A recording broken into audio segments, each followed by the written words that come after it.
روزنامہ قدرت کی ویڈیو دیکھنے کے لیے ابھی یوٹیوب چینل پر سبسکرائب کریں اور بیل آئیکن پر بھی کلک کریں۔ آج جو پورے پاکستان کے اندر جو خواتین کا عالم دن منایا جا رہا ہے اس حوالے سے ہمارے ساتھ پاکستان سے آج یوم خواتین کے یوم حیا منایا جا رہا ہے پاکستان کی جانب سے آپ کیا کہیں گے؟ الحمدللہ آج ہم نے بھی اس کو میری مرضی میری جسم کی توڑ کرنے کے لیے آج بھی ہم یوں میں منایا جا رہا ہے، اس لیے کہ یہ میرا جسم میری مرضی یہ ملک کے اندر اور پورے دنیا کے اندر یہ فاصل پھیلانے کے لیے ایسی عورتوں کو جمع کیا جاتا ہے، ان کے لیے ہم نے ہماری ماں بہنیں بھی انشاءاللہ روڈ پہ آئیے اور ان کا بھرپور مقابلہ کرنے کے لیے آج پریس کلب پہ ہم جمع ہوئے اور میری مرضی میرے جسم کے خلاف بھرپور طریقے سے ہم احتجاج کریں گے انشاءاللہ۔ تو کیا یہ آپ کا جو مظاہرہ ہے پورے کراچی ڈویژن کے تحت ہو رہا ہے؟ جی، یہ پاکستان سنتی کراچی ڈویژن کے زیر اہتمام ہو رہا ہے اور یہ آج اس وقت پریس کلب پر اس وقت انعقاد کیا جا رہا ہے انشاءاللہ۔ تو یہ ان عورتوں کو پیغام دینا چاہتے ہیں اور ان لوگوں کو پیغام دینا جو اسلامی معاشرے کے اندر جو لیتے ہیں اور ان اپنی بچیوں کو بچا کے رکھے، ایسی عورتوں سے بچا کے رکھے کہ جو یہ عورتیں میری مرضی میرے جسم کے خلاف روڈ پہ آ رہی ہیں انشاءاللہ، اس کے لیے سبے باپ کے لیے پاکستان سنتی میدان عمل میں آ گئی انشاءاللہ۔ والے سے کیا کہیں گے جو آج اعوذ باللہ من الشیطان الرجیم بسم اللہ الرحمن الرحیم۔ جیسا کہ آج وومن ڈے پوری دنیا میں ہی منایا جا رہا ہے، لیکن چونکہ پاکستان ایک اسلامی ملک ہے اور اسلام کے نام پر وجود میں آیا، اس لیے وومن ڈے کو ہم تھوڑا ڈیفرنٹ طریقے سے دیکھتے ہیں۔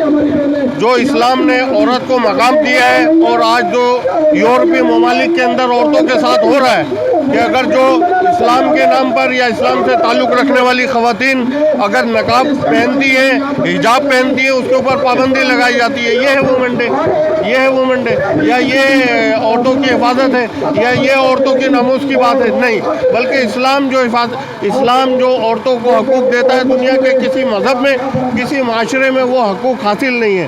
ہم اسی کے لیے آج نکلے، لیکن اس خواتین ڈے کے نام پر، عورتوں کے حقوق کے نام پر جو عورتوں کا استحصال کیا جا رہا ہے، عورتوں کے کپڑے اتارے جا رہے ہیں، آج ان کو یہ نہیں پتا کہ وہ بھائی بہن آج یورپ کے اندر ایک کمرے میں سوتے ہیں، ان کو یہ نہیں پتا کون کس کی اولاد ہے۔ یہ عورتوں کے حقوق نہیں ہے، بلکہ عورتوں کے حقوق وہ ہیں جو دین اسلام نے دیے، جو شریعت محمد نے دیے، جو سرکار علیہ الصلوۃ والسلام نے ہمیں سمجھائے۔ آج اسی کی حفاظت کے لیے ہم نکلے ہیں۔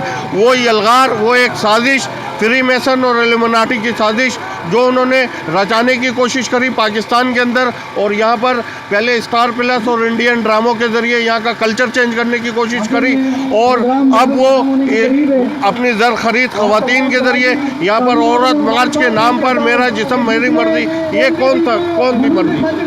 پاکستان خواتین بینک سنی تحریک کی جانب سے جو یہاں پہ جس کی قیادت میں مظاہرہ کیا جاتا ہے، السلام علیکم۔ وعلیکم السلام۔ آج یوم حیا کے حوالے سے آپ نے مظاہرہ کیا یہاں پہ پریس کلب پر، جو میرا جسم میرے مرضی کے نعرے لگانے والی خواتین ہیں ان کو آپ کیا پیغام دیں گی اور اپنا نام بتائیے؟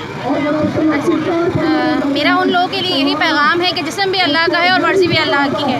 اگر اللہ تعالیٰ نے ہمارے لیے ہمارے والدین بنائے ہیں، والد ہیں، بھائی ہیں یا ہمارے شوہر ہیں، تو ہمارے محکوم ہیں، ان کی زیر سایہ میں اپنے آپ کو سیکیور محسوس کرتے ہیں۔ اور میرا جسم میری مرضی تو ایک واہیات لفظ ہے، جسم بھی اللہ کا ہے، مرضی بھی اللہ کی ہے۔ جو یہ لوگ کہتے ہیں کہ میرا جسم میری مرضی، ایک بار قبرستان کا نعرہ قبرستان میں جا کے دیکھیے، آپ کو بہتر احساس ہوگا جسم کس کا ہے اور مرضی کس کی چل رہی ہے۔ اور آج جو یہاں پہ جو محنت کش خواتین جو کام کرتی ہیں گھروں میں بیٹھ کر، ان کو آپ کیا پیغام دیں گے؟ جو خواتین گھروں میں بیٹھ کے کام کرتی ہیں، میں ان کو خراج تحسین پیش کرتی ہوں کہ جو لوگ گھر میں رہتے ہوئے بھی اپنے ملک کے لیے، اپنے گھر والوں کے لیے کام کر رہی ہیں، وہ بھی تو خواتین ہیں۔ ہمارے پاس بہت سی خواتین ایسی موجود ہیں جو حجاب میں رہ کر، آپ ڈاکٹر عافیہ صدیقی کو دیکھ لیجئے، سب سے بڑی مثال ہمارے پاس ان کی موجود ہے کہ کس طریقے سے وہ حجاب میں رہتے ہوئے بھی کیا نام ہے سائنس کا کام کر رہی ہیں۔ بہت سارے فیلڈ میں دیکھ لیجیے، آج خواتین مرد شانہ بشانہ کام کر رہے ہیں۔ آپ یہ نہیں کہہ سکتے کہ حجاب آپ کے قدم روک سکتا ہے۔ وی آر ایجوکیٹڈ، ہم بھی پڑھے لکھے لوگ ہیں۔